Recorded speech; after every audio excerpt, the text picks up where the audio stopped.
Hai teman-teman, selamat datang di IT News, tempatnya berita aktual dan fakta yang jarang diungkap media lain.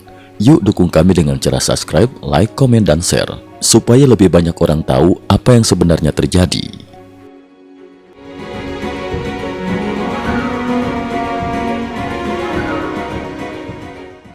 Salam pemirsa. Situasi keamanan di Iran terus memburuk seiring berlanjutnya gelombang besar aksi protes anti pemerintah yang menyapu berbagai wilayah negara tersebut. Sejumlah laporan media internasional mengungkapkan bahwa aparat keamanan Iran semakin mengintensifkan tindakan represif, bahkan menggunakan persenjataan militer berat terhadap demonstran damai. Menurut laporan Iran Internasional, di sejumlah kota menengah Iran yang dilaporkan telah terlepas dari kendali efektif pemerintah pusat, Korps Garda Revolusi Iran IRGC dikerahkan secara penuh. Pasukan ini dilaporkan menggunakan senapan mesin berat, senjata otomatis, serta berbagai jenis persenjataan militer untuk membubarkan dan menyerang massa demonstran yang tidak bersenjata. Tindakan tersebut menandai eskalasi signifikan dalam metode penindasan dari sebelumnya penggunaan gas air mata dan peluru karet menjadi kekuatan mematikan berskala militer. Korban tewas dan penangkapan terus bertambah.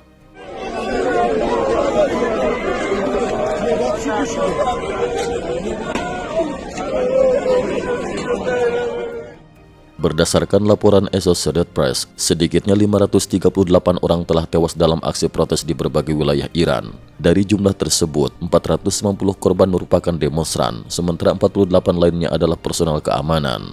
Selain itu, lebih dari 10.600 orang dilaporkan telah ditahan oleh aparat negara. Namun demikian, sejumlah sumber lokal dan jaringan aktivitas HAM menyatakan bahwa angka resmi tersebut kemungkinan besar jauh di bawah kondisi sebenarnya. Menurut perkiraan mereka, jumlah demonstran yang tewas diduga telah melampaui 2.000 orang, terutama akibat tembakan langsung di jalanan dan operasi pembersihan malam hari.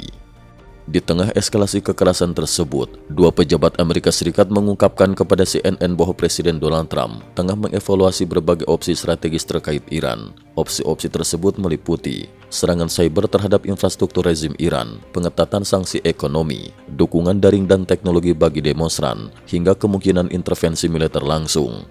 Meski demikian, hingga laporan ini disusun, belum ada keputusan final yang diambil oleh Gedung Putih.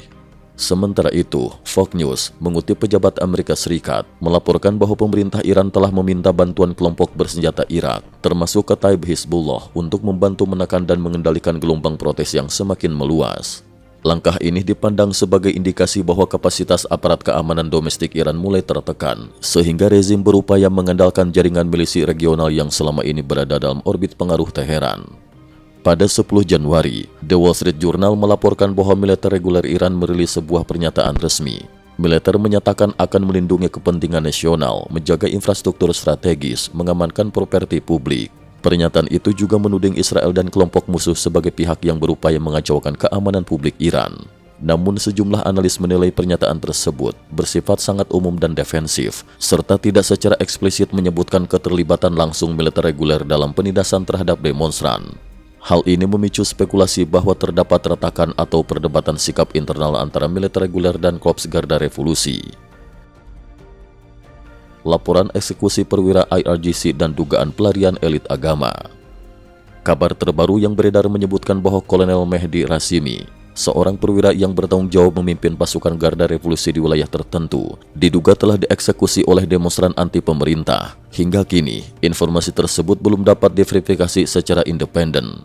Selain itu, beredar pula laporan belum terkonfirmasi yang menyebutkan bahwa sejumlah Ayatullah Republik Islam Iran beserta anggota keluarganya terlihat di Bandara Moskow, Rusia, diduga sedang berupaya melarikan diri dari Iran di tengah memburuknya situasi keamanan. Selama aksi protes berlangsung, kelompok perlawanan berbasis teknologi dilaporkan memanfaatkan layanan internet satelit Starlink milik Elon Musk untuk menembus blokade internet nasional yang diberlakukan pemerintah Iran. Melalui koneksi ini, para aktivis berhasil mengirimkan rekaman video, foto, dan informasi lapangan secara real-time ke luar negeri. Meskipun pemerintah Iran berusaha mengganggu dan memutus koneksi, tingkat keberhasilan sambungan dilaporkan tetap mencapai 90,71%, sebuah angka yang dinilai sangat tinggi dalam kondisi represi digital. The Jerusalem Post melaporkan bahwa Badan Intelijen Israel, Mossad, telah menyampaikan pesan dalam bahasa Persia yang ditujukan langsung kepada rakyat Iran. Pesan tersebut berbunyi, "Saatnya telah tiba, kami bersama kalian di jalanan." Pesan ini dipandang sebagai sinyal psikologis dan politik yang kuat, menunjukkan bahwa krisis Iran telah menarik perhatian serius aktor-aktor intelijen regional.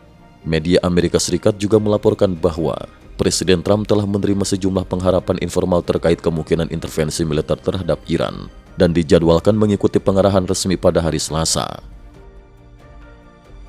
Dunia menanti langkah Trump. Para pengamat internasional menilai bahwa gaya kepemimpinan Donald Trump yang kerap bertindak di luar pola diplomasi konvensional berpotensi kembali mengejutkan dunia. Mereka membandingkan situasi ini dengan penangkapan hidup-hidup Nicolas Maduro yang sebelumnya juga terjadi secara tak terduga. Dengan Iran kini berada di titik kritis, banyak pihak menilai bahwa langkah Amerika Serikat dalam beberapa hari ke depan dapat menentukan arah masa depan Iran dan stabilitas kawasan Timur Tengah secara keseluruhan. Cukup sekian dulu, terima kasih atas perhatiannya. IT News juga memiliki channel di platform kancing.com. Mohon kunjungan dan bantu subscribe agar bisa mengikuti perkembangan dunia tanpa batas. Terima kasih. Link kancing ada di dalam description.